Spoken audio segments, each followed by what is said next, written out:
Alright, here we are. We're still dealing with the essential question of how do you work mathematically with polynomials. We finished up working and finding the greatest common factor. Now we want to go to the next step is, how do you factor out a polynomial? Well, when I look at this problem, 4x to the fifth minus 24x cubed plus 8x. Well, I know the first thing I have to do is I'm going to find my greatest common factor, just what we've been doing.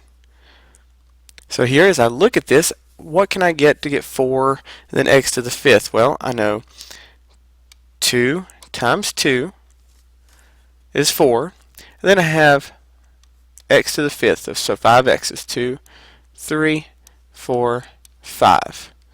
Then as I go down, I'm going to go to the next one, negative 24.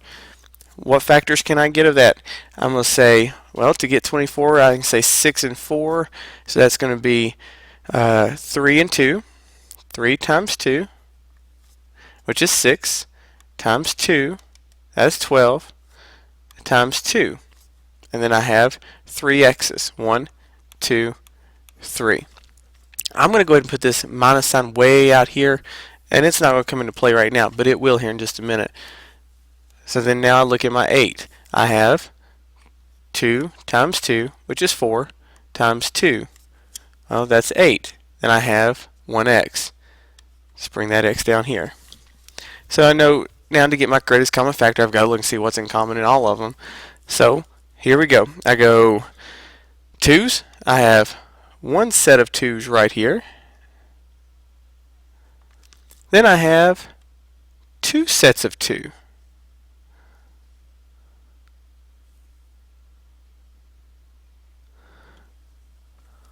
So, and then 2 times 2's, I'm going to multiply them together. That gives me 4. And then I'm going to deal with the rest of it in just a minute. So now the x's, I have one set of x's in all of them. So I know my greatest common factor is 4x. Now, to be able to factor this whole thing out, I'm just going to bring down my 4x.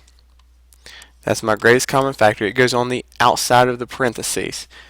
So now I'm going to go back and right up here and look and see what do I have left over in each section. So in the top one, I look and I say, okay, 1, 2, 3, 4 x's. Well, that's x to the fourth. Then let's look at the next one. Well, I have negative 3, and then I have a 2. So this is where the negative comes back. Negative 3 times 2. So I say minus 6. And then 2x is x squared. Well, then I've dealt with this one. I've dealt with this one, so I can take that, and those are gone. The only thing left would be the bottom, and the only thing left, it's going to be there, and that is a positive 2. So plus 2. And there you have it. This is completely factored out. If I want to check myself, I'm going to change colors here, and let's look at what we can do to check ourselves. Well, if I look at this, I can actually distribute this, and I should come back up with that. So let's just check it. Well, 4x times x to the fourth, well, 4x to the fifth, and then 4x times negative 6x squared, that would be a negative 24x cubed. Then the last one, 4x times 2, then I'm going to get plus 8x. And I do have the exact same thing, so I am exactly right.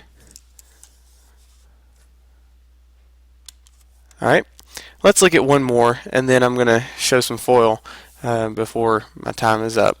Here we go. It said 9x to the sixth power plus 15x to the fourth power plus 12x squared. Here, let's look at what I do here. Get the factors of 9. So I have 3 times 3, then 6 x's. 1, 2, 3, 4, 5, 6. Then I look at my 15. Well, I have a 5 times a 3, and there are 4 x's. 1, 2, 3, 4. Then I have 12. Well, to get 12, I know I can go 3 times 2, which is 6 times 2, that's 12, and I have 2 x's. They're all positive, don't have to deal with any negatives in this one. I just look and see what I have in common to get my greatest common factor. So let's look. Looks like I have one set of 3, so it would be 3 as part of my greatest common factor. And I don't have anything else in common as far as in all 3 of them. So look at my x's. I have one set of x's. I have 2 sets of x's. So my greatest common factor is going to be 3x squared. So now let's go back, because I know that's my greatest common factor. Bring that down, outside of the parentheses, 3x squared. Now on the top, I have a 3 left. So I'll say 3. And then I have 4 x's, x to the 4th. And I'm just going to mark all the way through that because it's gone. The next line down, I have a 5. Well, that's a positive 5, so I have plus 5. 2 x's, so that means 5x squared. And then on the bottom, I have 2 2's, so I'll just say plus 4, because 2 times 2 is 4. Alright, let's check it. 3x squared times 3x to the 4th. Well, 3 times 3 is 9. Then I add my exponents because I am multiplying. x to the 6th. And 3x squared times 5x squared. So I'll say plus 15 x to the 4th.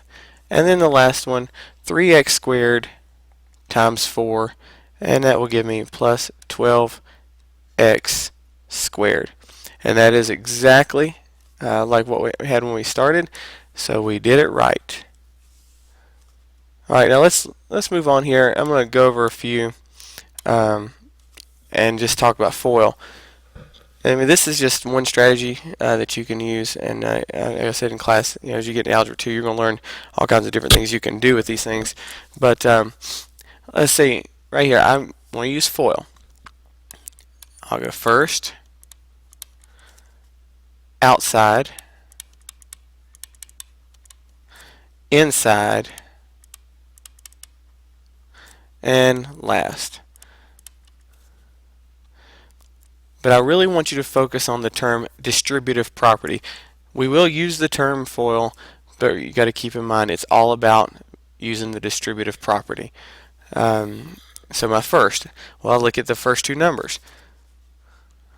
5x times 2x. I'm going to get 10x squared.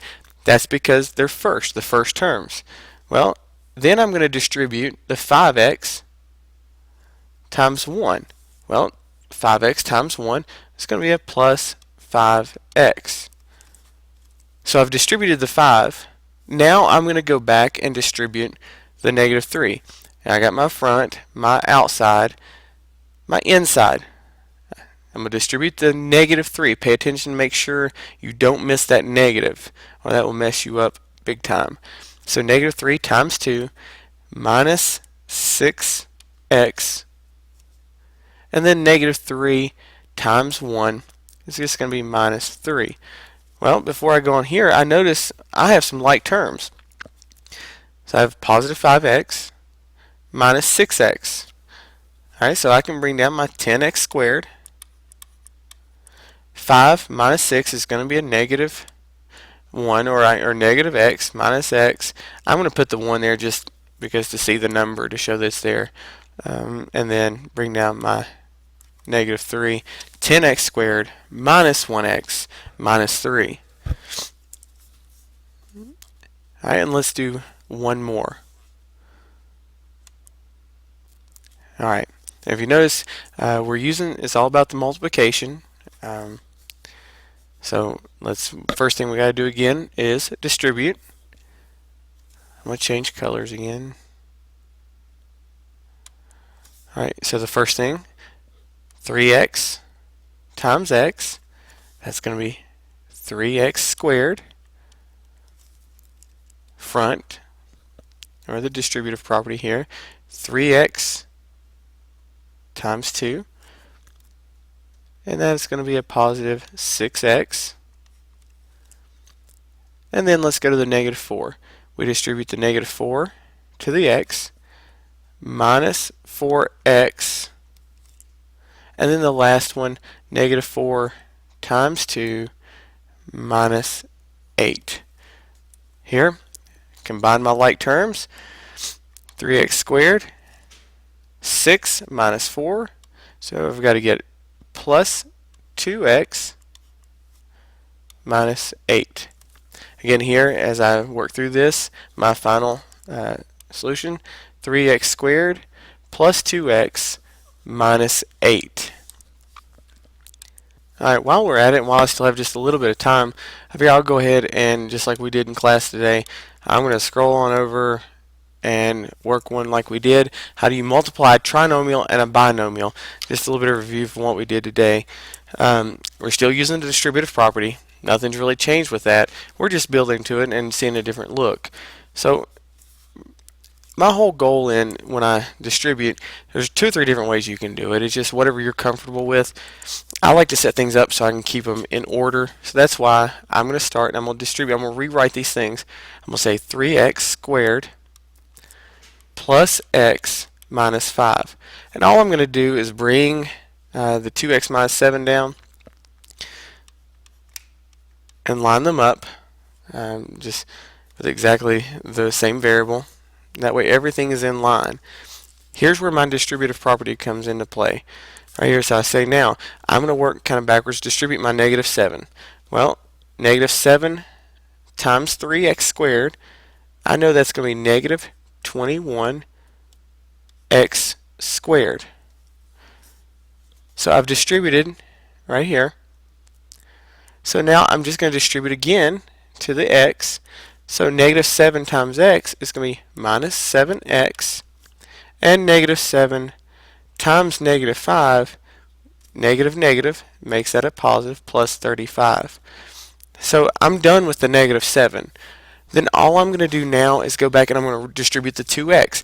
But when I do, I'm going to just line it up where it goes underneath here. If I get an x squared, I'm going to put an x squared under it. If I get an x, the same, I'm going to put an x under it. But here, when I start out, I say 2x times 3x squared, and then I'm going to get 6x cubed. So instead of lining up with them, because I don't have a cubed on the top, so I'm going to say 6x cubed right here. Then 2x, bring it on around, distribute it to the x, and that's going to be plus 2x squared, and then 2x times a negative 5 is going to be minus 10x. See how everything's just lined up. So now all I have to do is combine my like terms. Well, here on the top there's nothing else with x cubed, so I'll just say 6x cubed, negative 21 plus 2, that's going to be minus 19x squared. Then negative 7 minus 10 minus 17x. And you notice here that there's nothing under here, so it's just kind of like 35 plus 0, and I get plus 35. So essentially all I've done when I've done all the distributive property I've done there is just line stuff up where it goes and then combine like terms. And I'm going to finish up with, if you can tell me that this is going to be kind of like the secret phrase, but if you can come to class and tell me that Virginia Tech this weekend will be wrestling in the national duels, I'm going to give you 5 bonus points on your next quiz.